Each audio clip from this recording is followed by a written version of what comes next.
আসসালামু আলাইকুম। অবশেষে বহুল প্রতীক্ষিত বেসরকারি শিক্ষা প্রতিষ্ঠানে কর্মরত এমপিভুক্ত শিক্ষক বদলি নীতিমালা 2026 সংশোধিত আকারে জারি হয়েছে। আজ 6 মে 2026 তারিখে মাধ্যমিক উচ্চ শিক্ষা বিভাগ এটি জারি করেছে। চলুন এক নজরে এই বদলি নীতিমালাটা দেখা যাক এখানে কী কী বিষয় উল্লেখিত আছে।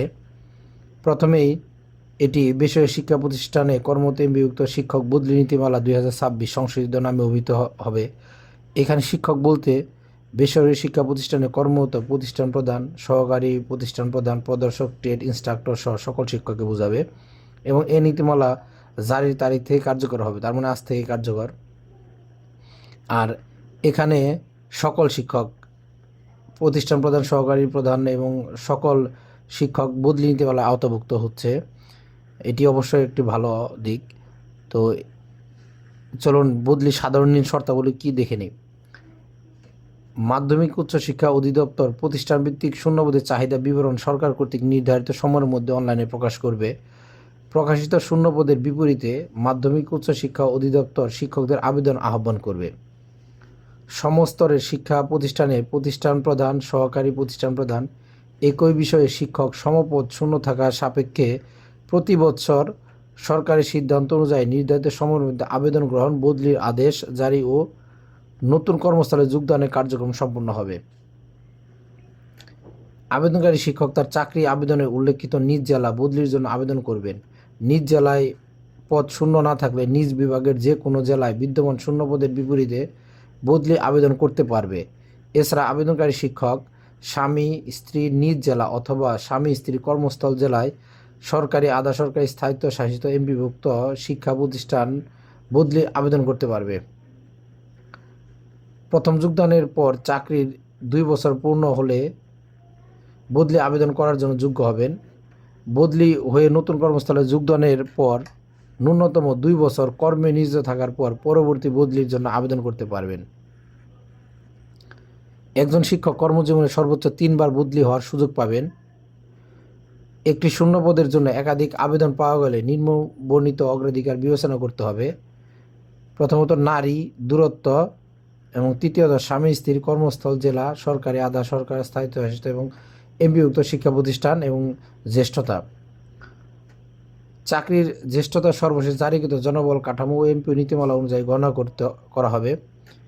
একটি পদের জন্য প্রতিনিধি সকল আবেদনকারী কর্মস্থল একই উপজেলায় হলে তাদের বর্তমান কর্মস্থল যে উপজেলায় সেই উপজেলায় কেন্দ্র হতে কাঙ্ক্ষিত উপজেলার কেন্দ্র এর দূরত্ব পরিমাপপূর্বক অগ্রাধিকার নির্ধারণ করতে হবে। একটি পদের জন্য প্রতিযোগী আবেদনকারী বিভিন্ন উপজেলায় হলে তাদের কর্মস্থল যে উপজেলায় সে উপজেলার কেন্দ্র হতে কাঙ্ক্ষিত উপজেলার কেন্দ্র এর দূরত্ব পরিমাপপূর্বক অগ্রাধিকার নির্ধারণ করতে হবে। একটি পদের জন্য প্রতিযোগী আবেদনকারী কর্মস্থল বিভিন্ন জেলায় হলে তাদের স্ব জেলার কেন্দ্র হতে কাঙ্ক্ষিত জেলার কেন্দ্রের দূরত্ব পরিমাপ করতে হবে। দূরত্ব পরিমাপের জন্য জনপ্রশাসন মন্ত্রণালয় এর অনুসৃত মডেল অনুসরণ করা হবে। অসম্পূর্ণ বা ভুল তথ্য সম্বলিত আবেদন বিবেচনাযোগ্য হবে না। ইচ্ছাকৃত ভুল তথ্য প্রদান প্রমাণিত হলে শাস্তিযোগ্য অপরাধ হিসেবে গণ্য হবে। বেসরকারি শিক্ষক নিবন্ধন ও প্রত্যয়ন কর্তৃপক্ষ এনটিআরসি কর্তৃক নিয়োগ সুপারিশ কার্যক্রমের পূর্বে মাধ্যমিক ও উচ্চ শিক্ষা অধিদপ্তর শিক্ষক বদলি কার্যক্রম সম্পন্ন করার উদ্যোগ গ্রহণ করবে। এটি অবশ্যই একটি ভালো দিক। একটি শিক্ষা প্রতিষ্ঠান থেকে বছরে সর্বোচ্চ 2 জন শিক্ষক অগ্রাধিকার ভিত্তিতে নারী ও জ্যেষ্ঠতা বদলির সুযোগ পাবেন। তবে এক বিষয়ে একজনের অধিক শিক্ষক বদলির সুযোগ পাবেন না। প্রযোজ্য ক্ষেত্রে আবেদনকারী শিক্ষক বদলি আবেদনে সর্বোচ্চ 3টি কাঙ্ক্ষিত প্রতিষ্ঠানের নাম অন্তর্ভুক্ত করতে পারবেন। সরকার জনস্বার্থে এমপিভুক্ত শিক্ষা প্রতিষ্ঠানের শিক্ষক বদলি করতে পারবে। আবেদন নিষ্পত্তি প্রক্রিয়া মাধ্যমিক ও উচ্চ শিক্ষা বিভাগ এর অনুমোদন ক্রমে মাধ্যমিক উচ্চ শিক্ষা অধিদপ্তর সফটওয়্যার তৈরি ও অনলাইন আবেদনের ফরম্যাট নির্ধারণ করবে। বদলিকৃত শিক্ষক ইন্ডেক্স পূর্বের প্রতিষ্ঠান থেকে বদলিকৃত প্রতিষ্ঠানে অনলাইনে ট্রান্সফার হবে। পারস্পরিক বদলির ক্ষেত্রে লিখিত আবেদনের প্রেক্ষিতে কর্তৃপক্ষ বদলি প্রদান এর বিষয়টি নিষ্পন্ন করতে পারবেন। বদলিকৃত শিক্ষক এমপিও ও অন্যান্য আর্থিক সুবিধা এবং জ্যেষ্ঠতার ধারাবাহিকতা বজায় থাকবে। বদলি আবেদনের ভিত্তিতে বদলির অধিকার হিসেবে দাবি করা যাবে না। বদলিকৃত শিক্ষক কোনো ধরনের টিডিএ বা ডিএ প্রাপ্য পাবেন না। আদেশ জারির 10 দিনের মধ্যে সংশ্লিষ্ট শিক্ষা প্রতিষ্ঠানের প্রধান বদলিকৃত শিক্ষক অবমুক্তি নিশ্চিত করবেন। অবমুক্ত হওয়ার পরবর্তী 10 দিনের মধ্যে নতুন কর্মস্থলে যোগদান করতে হবে। সংশ্লিষ্ট শিক্ষা প্রতিষ্ঠান প্রধান যোগদানের তথ্য চেয়ারম্যান, বেসরকারি শিক্ষক নিবন্ধন ও প্রত্যয়ন কর্তৃপক্ষ এনটিআরসি ও মহাপরিচালক মাধ্যমিক উচ্চ শিক্ষা অধিদপ্তরকে অনলাইনে অবহিত করবেন। অবমুক্তি হতে যোগদান পর্যন্ত দিবসগুলো কর্মকাল হিসেবে গণ্য হবে।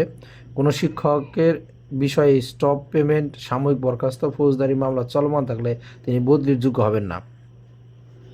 রহিতকরণ: এ নীতিমালা জারি হওয়ার পর মাধ্যমিক উচ্চ শিক্ষা বিভাগ কর্তৃক এ সংক্রান্ত বিষয়ে ইতপূর্বে জারিকৃত নীতিমালা পরিপত্র এত দ্বারা রহিত করা হলো এবং মন্ত্রণালয়ের প্রয়োজনে এই নীতিমালা পরিমার্জন ও নীতিমালা বিষয়ে ব্যাখ্যা প্রদান করতে পারবে। যথাযথ কর্তৃপক্ষের অনুমোদনক্রমে এই নীতিমালা জারি করা হলো। যা হোক, আমরা এক নজরে দেখে নিলাম এই বদলি নীতিমালায় কী কী বিষয় আছে। তো এই বদলি নীতিমালায় অনেক কিছু নতুন সংযোজন করা হয়েছে। কিছু কিছু বিষয় অবশ্যই আমাদের যারা বদলি প্রত্যাশী আছি তাদের জন্য খুব বেশি উপকার হবে। আর এক্ষেত্রে প্রতিষ্ঠান প্রধান থেকে শুরু করে সকলেই বদলির আওতায় পড়বে এখন থেকে।